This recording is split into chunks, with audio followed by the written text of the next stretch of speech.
There were very few empty seats in St. Matthew's Catholic Church on Sunday, December 8th, but the crowd wasn't there to hear Mass.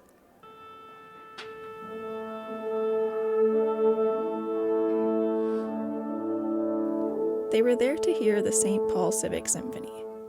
St. Paul Civic Symphony is a full-size symphony orchestra made up of non-professional players that's been going in the Twin Cities for almost 75 years. That's Al Hester, the president of the board of directors and viola player for the symphony. He's been playing on and off with the group since he moved to St. Paul in the 70s. I haven't played in other similar organizations. I think the St. Paul Civic Symphony's emphasis on free concerts is different from most. I think many of the others support themselves partly by charging admission, which we don't. Providing free concerts to the community is part of the organization's mission. So is inviting emerging young artists to perform alongside the symphony. Young artists like Alexander Hirsch. I'm just such a nerd. Like, I love the music so much. That sounds so cliche. Oh my gosh. Hirsch has been playing the cello since he was 5. He's now 26 and well established as an exciting new artist in the classical music scene, with numerous prizes under his belt, including the Friends of the Minnesota Orchestra Young Artist Competition.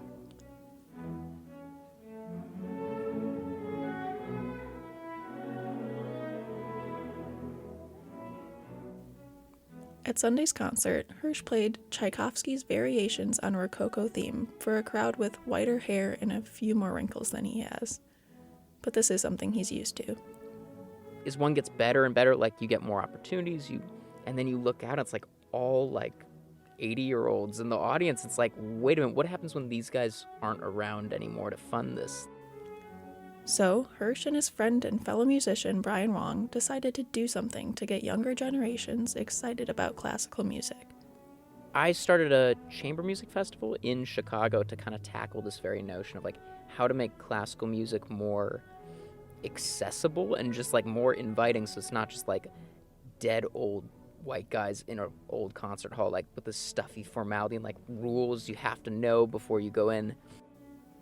The organization is called Nexus Chamber Music Chicago, and its mission is to stimulate interest in chamber music and deliver classical music that meets the demands of the 21st century listener. We target smaller modern venues to, like, kind of break down the norms, and we make high production music videos, like, so if you look at like a hip-hop music video, how elaborate it is, and like classical music is just like a static shot. Like, this is not helping our art. Hirsch was inspired to start Nexus while he was living in Berlin, Germany.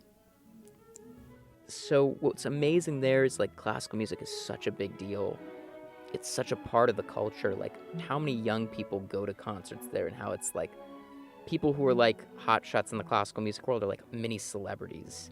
So I remember I was like hanging around this one very well-known violinist in Berlin, and like she has to wear like a hat and sunglasses when she goes out to like the bakery in the morning, or else she gets recognized and like has to sign autographs. And I was like, what are you, like a celebrity or something? Like, this is ridiculous. You play the violin.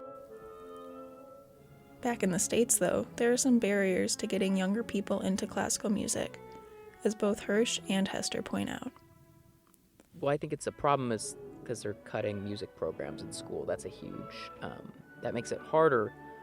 I regret that schools don't have as much time and money for symphonic music, classical music, and a lot of families don't have the time or money or knowledge to introduce kids to it. So in our own way, through these concerts, I think we're able to do something along those lines.